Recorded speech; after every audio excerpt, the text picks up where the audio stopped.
Welcome everybody, how's it going? So, I've been doing YouTube for a little over a year now, and I've had many failures and a few successes. But there's one success in particular that was especially massive. I'm of course talking about my most viewed video, The Modern Falcom Negativity is a Strange Beast. I don't count this Dota 2 Jakiro rampage from 12 years ago. That was recorded on Fraps. Zero editing at all, so I don't count that as my most popular video.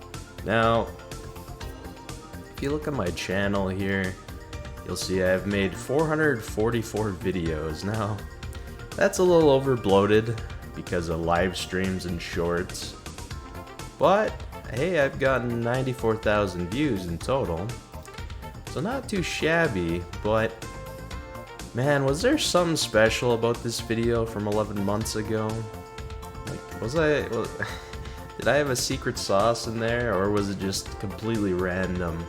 I guess we'll find out, because I'm going to react to this video. Now, I made this video 11 months ago, according to YouTube here. I remember it was a very on-the-spot video. I remember I made it after I saw the outrage for Kai no Kiseki, or known in the West when it releases, Trails Beyond the Horizon. And it spurred me, like seeing that outrage spurred me to make this video. So yeah, I know there's like the red bar on here, because whenever I upload a video I do watch it on YouTube to make sure it's, you know, it's running properly. That there weren't any mistakes from converting to my video editor to YouTube. But man, I'm like kind of blind on this. It's been so long. I forget many things. So let's just get into this. So the other day, oh god. that voice recording quality of mine back in the day. Woo. It was quite the shitstorm over Kai, eh? Yeah. I'll admit, I got myself spoiled on the ending of Kai. I was super bored in a Medi Center, having problems with my ear. Oh, yeah, that ear infection I had last year was nasty. Oh god. Couldn't resist looking at the spoilers.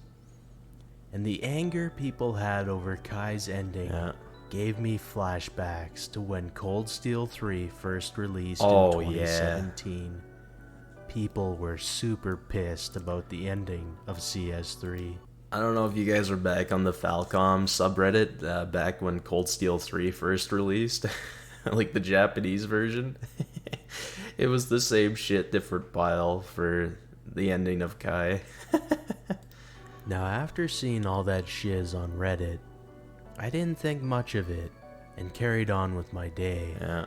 However, just a few days ago, I was listening to the title screen music of Kai, and for some reason, yeah, the title screen song in Kai is amazing.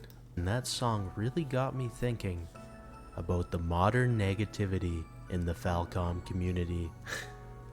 After that thinking, I thought I should save that sort of stuff for the shower. And so, after a few ponder showers, I came to the conclusion that the modern Falcom negativity is a strange beast. You know, showers have mystical powers, I'll just say that. Sometimes when you're in the shower, you think of many things. Oh god. Yeah. Oh god. Oh, Long Johnson. But I want that flower. I want that flower, Mr. Beast. Oh man. So oh god. Do I want to continue down this path? Fuck it. I'm getting depression for my former self here. So back in the day I used to stream on Twitch, right? And I streamed on Twitch for like over 200 hours. I think it was in total 211 hours. and most of those hours was 0 viewers. So I remember if I ever had clips from my Twitch streams that I thought were relevant, I would add them onto the video in hopes that people would come to my Twitch streams. Yeah. Oh man. Been a Falcom fan since 2013. And my first Falcom game was X.R.C. And yeah, X.R.C was my first Falcom game. Also, back in the day, I used to speak so slowly on videos. That was a combination of me being nervous, trying to make sure that I was reading my scripts properly. And also my mic was a bit of a wild horse, so well, my mic still is a wild horse, but I think I've gotten most of the kinks out of it. So I was always trying to make sure people could actually hear the words I was saying properly. And I was really nervous. Holy man. What a game to introduce me into the world of Falcom.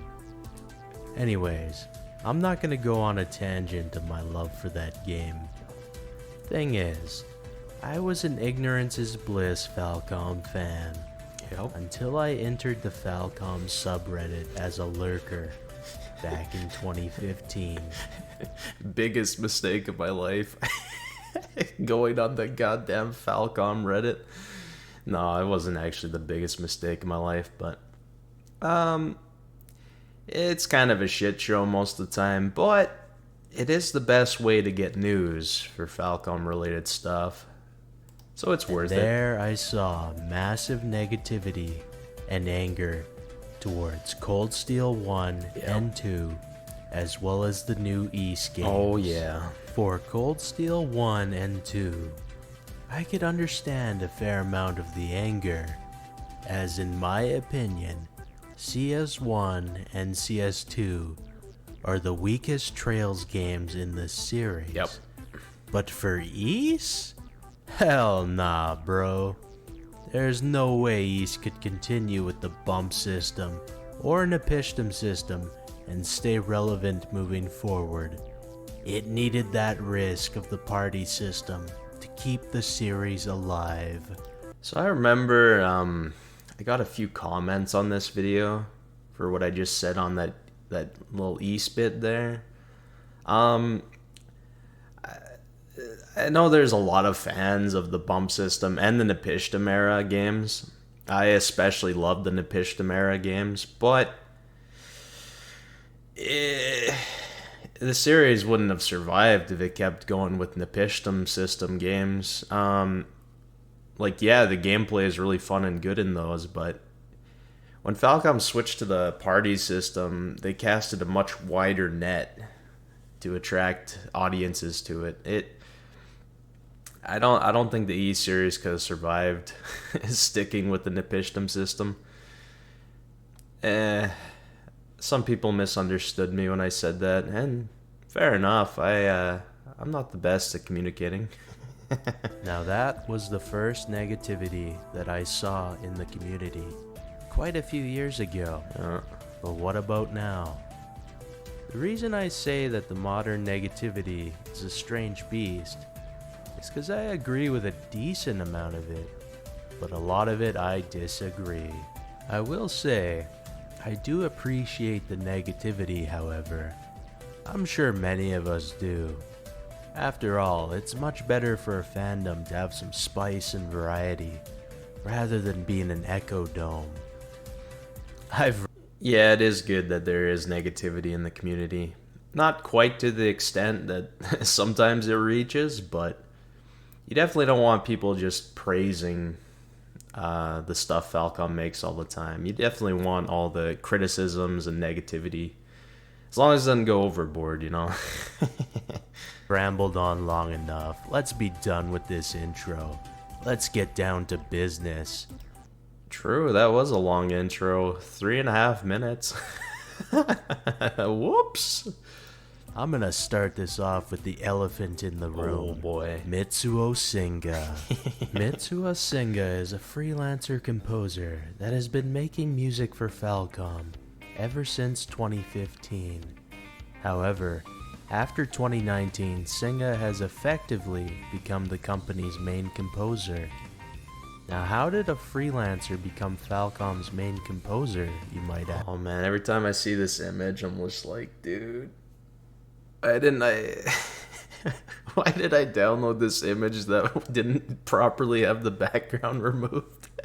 I actually use this image quite a bit too. Oh my god. Well, that would be quite a history lesson. Maybe another day for another video. I did do that history lesson in the next video that I made after this one. And in that video, oh my god, I was even more nervous than I am usually in videos, so my speed of talking was at its lowest, oh god. But just know that right now, Falcom only has 2 internal composers working at the company, and one of those composers has been making music for Falcom since 1997 and is probably quite burnt out at this point. That's Hayato Sonata that I'm referring to. Falcom, being the psychos that they are, release a game every year. They are psychos. Which means they need a lot of music tracks. With only 1.5 composers currently working at their company, they turn to a lot of outsourcing for their tracks. Mainly Singa in this case. Singa has the ability to create a shit ton of music in record time for very cheap prices. Yes, sir. Sometimes I wonder if Falcom is... If I'm remembering right, Singa has his own business called Hallelujah Music. And yeah, the prices, you can commission tracks from him, anyone can. I believe it's somewhere in the ballpark of like $150 for 2 songs or something like that. It's nuts. Playing a game of chicken with Singa. How long can Falcom cheap out in the music department while they expand other areas of their company before Singa gets burnt out? Another thing too, I bet Falcom gets even cheaper prices from Singa. They probably made a deal with them. But yeah, this is a neat and interesting race of chicken here that I was referring to. We will have to see how long this will last. Anyways, the negativity around Falcom's current music quality is one I mostly agree with. Yep. Although, if I had to roughly ratio Singa's music, I would say 20% of it is good, 40% of it is bad, and then the other 40% of it is average. If Singa actually has time to cook, his music is actually decent. Sometimes really good even. Ys 8 and Cold Steel 3 are great examples of that. But since he has to make so many songs in such a short time, yeah, it's no wonder we get the music quality that we do get from this man. Moving on to the modern negativity surrounding the games. Here we go. When it comes to Ys, other than the negativity for 9 on its release, which I completely disagree with, by the way, I really don't know how people could love 8 and then not like 9. There really hasn't been... Yeah, the massive negativity on 9, I feel most of it was just the color scheme. Like, people were like, oh, it looks so lifeless. Oh, it's not vibrant colors. That was the whole point of Ys 9, alright? You're in a goddamn prison city. What were you expecting, folks? Anyways. Much negativity towards Ys. Now, a big reason for that is, in the West especially, Trails is almost completely taken over the fandom. Yep. Seriously, there are so many Trails-only Falcom fans these days. I feel like that's shifting a little bit, but that's still very much the case. I mean, whenever you go on the Falcom Reddit, for example, like probably 95% of posts are just Trails. It might even be higher than that. There's so many Trails-only Falcom fans. It's a shame and a shamble. So I guess I'll talk about Trails here for now. Yeah. For Trails, ever since Cold Steel, there's been quite a bit of negativity. I'll agree that after Azure, the series has been a little rocky at times. Yep. But every Trails game, even my least favorite ones, are above average JRPGs. They sure that are. I still enjoy. Especially gameplay wise, the Trails series has always been above average JRPG quality. The gameplay in Trails is just so good. But to address the super recent negativity around Kai, a lot of it was just simply having wrong expectations. Oh yeah. Seriously, when Kai was first announced back then, my first thought was, is there going to be 2 Kai games or 3? Dude, so when Kondo first had that interview, and he said like Kai will be the end of the Calvert arc, and I saw so many comments like saying like, oh my god, how are they gonna fit everything into one game? And I was just kind of face palming. I was like, no, do you not know how Falcom works? Of course there's gonna be more than one. Have people not noticed how Trails works by now? Yeah. To be an asshole and play devil's advocate here, all the stuff Kondo was saying about Kai is still technically correct. After all, Kai 2 and Kai 3 are still under the umbrella of the term Kai. Yeah. To address all the negativity people have about not getting enough answers, especially when it comes to Ouroboros and the Great Collapse, I have to be an asshole again and say, first time? Seriously, do you know how many years One Piece fans have been wanting to know about the Void Century and other mysteries of its world? We aren't going to get... Yeah. Maybe I'm biased in this regard because I'm a fan of One Piece. But yeah, I mean, a lot of these mysteries that people want answers to, Falcom are obviously going to use that as the climax finale for the series. So whenever people complain about this, like how like we're not getting enough answers, like a lot of the answers people want is for that climax finale of the series. I could understand if people are referring more so to like pacing issues of the series, because yeah, Trails has some pretty big pacing issues. I won't disagree with that. The answers to the mysteries of Trails until the final game in the series, Yep. which is completely fine by me. Mm-hmm. Next up to talk about is the negativity around the sales of Falcom games. True. In recent years, Falcom's sales numbers have gone down in Japan, but outside of Japan, Falcom's numbers outside of Japan keep going up to make up for the losses in Japan. So I don't really see the huge deal for the negativity in this department. Oh yeah.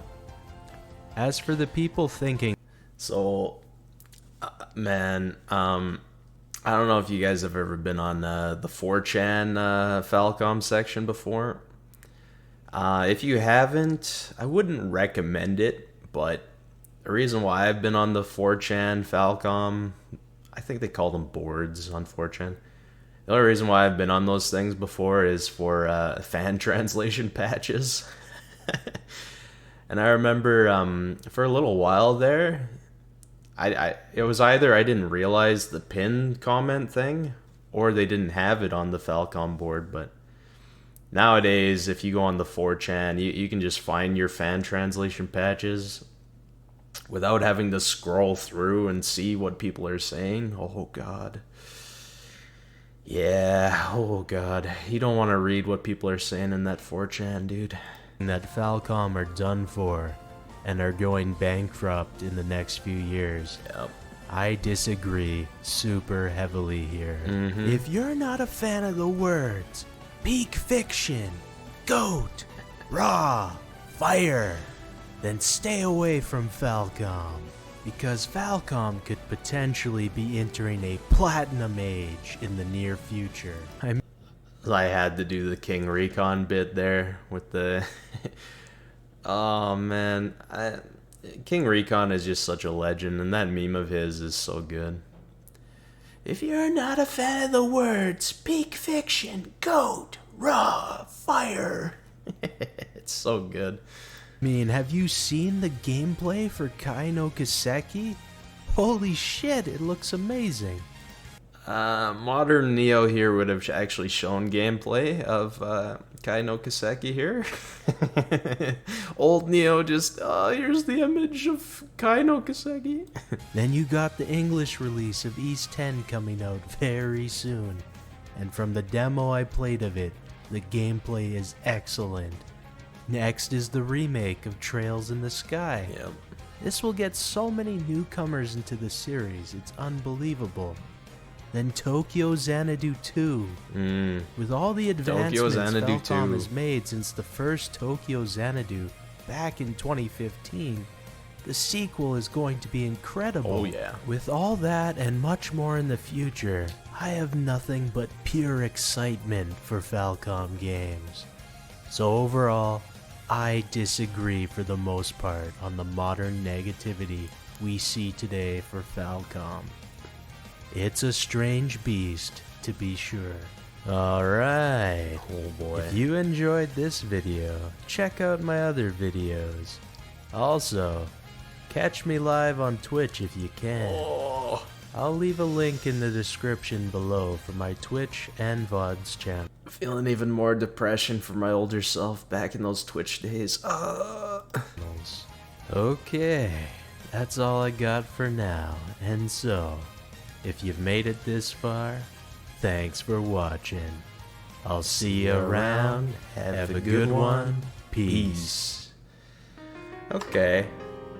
So, I think the main reason why this video succeeded was just the timing of it. Also the title and thumbnail probably made a big splash as well. Content-wise, I mean, it's not too much different than I usually do. Yeah, I think it was mainly the title and thumbnail that made this video, and the timing of it that made it popular. Although that is a high click-through rate. Average view duration, it's pretty similar, usual. Well, that wasn't the potential enlightening phase to inspire me on how to succeed more on YouTube. But hey, that was neat. A little, what's the term for it? A little nostalgia for me, I guess. Watching that video. Yeah, it's kind of crazy how much better I've gotten at making videos since then, overall. Yeah, this is a very different style of video than my usual, but hey, if you enjoyed this, check out my other stuff. I also stream very frequently on this channel, so if you see me live, don't be shy. Come on down and say hi. Other than that, just the classic is in order. If you've made it this far, thanks for watching. I'll see you around. Have a good one. Peace.